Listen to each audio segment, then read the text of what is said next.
संदेश खाली में ममता के नेताओं ने किया महिलाओं का रेप। महिला प्रधान राज्य में क्यों हो रहा महिलाओं पर अत्याचार? क्या है संदेश खाली का असली सच? बंगाल में क्यों हो रहा बवाल?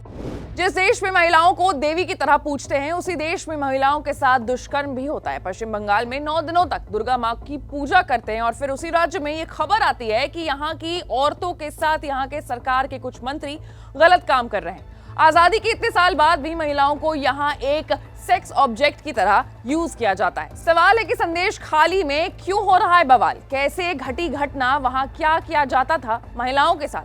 आज इन्हीं सारी बातों पर हम चर्चा करेंगे। नमस्कार, मैं हूं आशीष सिंह आनंद और आप देख रहे हैं एबीपी लाइव। इस कहानी की शुरुआत होती है ममता सरकार के 3 नेताओं से। नाम है शेख शाहजहां, शिवा प्रसाद हजारा और उत्तम सरदार। इन 3 लोगों पर यह आरोप है कि ये अपना और अपनी पार्टी का पावर दिखाकर संदेश खाली की महिलाओं को अपने दफ्तर लेकर के जाते थे, उनका रेप किया करते थे और जब तक इनका मन नहीं भरता था तब तक इन औरतों को वहीं अपने साथ रखते थे।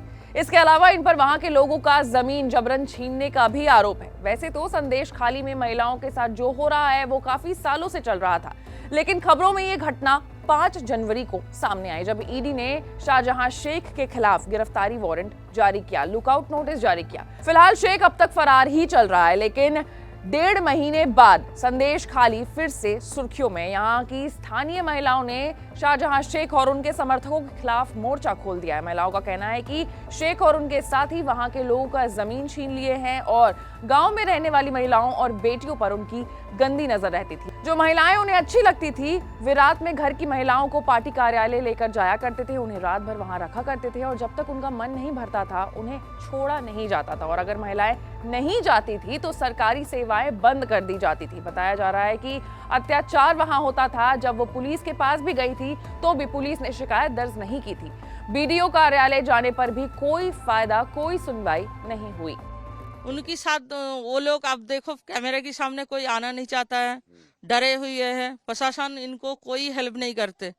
आप सब चाहते हैं कि हम पुलिस के ऊपर कोई भरोसा नहीं है, इस सरकार के ऊपर कोई भरोसा नहीं है। वो लेके जाता था, अब देखो कमरे के अंदर क्या होता है वो तो हम डिटेल्स में बता नहीं सकते, लेकिन लेके जाता था। नहीं बोलने की हिम्मत कैसे करेगा? उनकी पतियों को मारने की धमकी देता था, मर्डर करने की धमकी देता था, बच्चों को उठाने की धमकी देता था, हाथ पैर तोड़ दिया जाता था, बिस्तर से उठ नहीं पाते थे। ऐसे हालत का 3-4 दिन तक वो हॉस्पिटल में एडमिट भी रहा है। ऐसे बहुत लोग हैं। वहीं अब इन महिलाओं के प्रदर्शन के बाद सभी प्रशासन और विपक्षी पार्टियां दोनों जो है वो हरकत में आ गई है। 2 दिन पहले ही पश्चिम बंगाल की ममता बनर्जी सरकार ने संदेश खाली में महिलाओं के यौन उत्पीड़न के आरोप की जांच के लिए डीआईजी रैंक की महिला आईपीएस अधिकारी की अध्यक्षता में 10 सदस्यीय टीम बनाई है।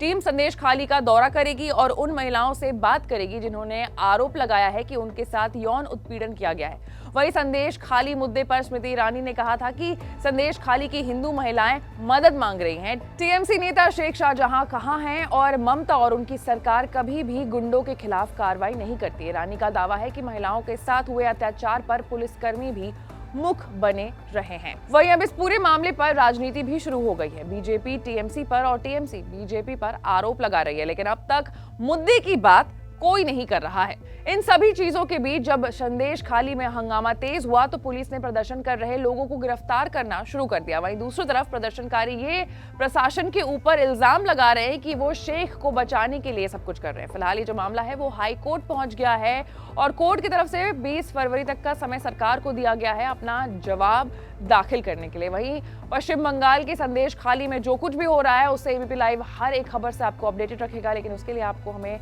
लाइक, फॉलो, शेयर और सब्सक्राइब करना होगा। मैं थी आपके साथ आशीष सिंह आनंद।